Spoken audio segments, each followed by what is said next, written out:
അങ്ങനെ വേനൽക്കാലമൊക്കെ കഴിഞ്ഞ് മഴക്കാലമൊക്കെ തുടങ്ങിയില്ലേ. ഞങ്ങളുടെ ഇവിടെയും ഭയങ്കര മഴയാണ് കേട്ടോ കുറച്ച് ദിവസങ്ങളായിട്ട്. അങ്ങനെ വെക്കേഷൻ സമയവും മഴയും കൂടെ ഒരുമിച്ച് വന്നപ്പോഴത്തേക്ക് വീട്ടിലുള്ള കുട്ടികളെല്ലാവരും കൂടെ പാടത്ത് പോയിട്ട് ഞണ്ട് പിടിക്കലും മീൻ പിടിക്കലും ഒക്കെയാണ് കേട്ടോ പണി.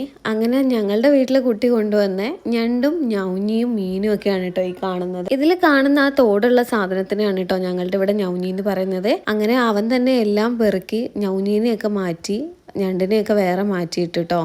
അങ്ങനെ എന്തായാലും അമ്മ അത് നന്നാക്കി നല്ല ഫ്രൈ ആക്കി എടുത്തിട്ടുണ്ട്. നല്ല ടേസ്റ്റ് ഉണ്ടായിരുന്നു കേട്ടോ. ഞാൻ ആദ്യമായിട്ട് കഴിക്കുകയാണ്. എനിക്ക് ഇതിനോടൊന്നും വലിയ താല്പര്യം ഉണ്ടായിരുന്നില്ല. അപ്പം അമ്മയാണ് പറഞ്ഞത് ഇതൊക്കെ പലതരം അസുഖങ്ങൾക്കുള്ള മരുന്നാണെന്ന്. ഈ മീൻ കഴിക്കുമ്പോൾ ശ്വാസം മുട്ടലൊന്നും വരില്ല എന്ന് കേട്ടിട്ടുണ്ട് കേട്ടോ. തോട്ടുമീനാണിത്. പിന്നെ ഈ ഞൗഞ്ഞി കഴിച്ചാൽ നമ്മുടെ കാലിനൊക്കെയുള്ള വെള്ളിച്ചകളൊക്കെ മാറും. അതുപോലെ ഞണ്ടും വേറെ എന്തൊക്കെയോ അസുഖങ്ങളുടെയൊക്കെ മരുന്നാണെന്നാണ് കേട്ടോ പറഞ്ഞത്. കഴിക്കാൻ ഒരു അവസരം കിട്ടുകയാണെങ്കിൽ ആരും ഇത് വേണ്ടാന്ന് വെക്കരുത് കേട്ടോ. നല്ല ടേസ്റ്റാണ്.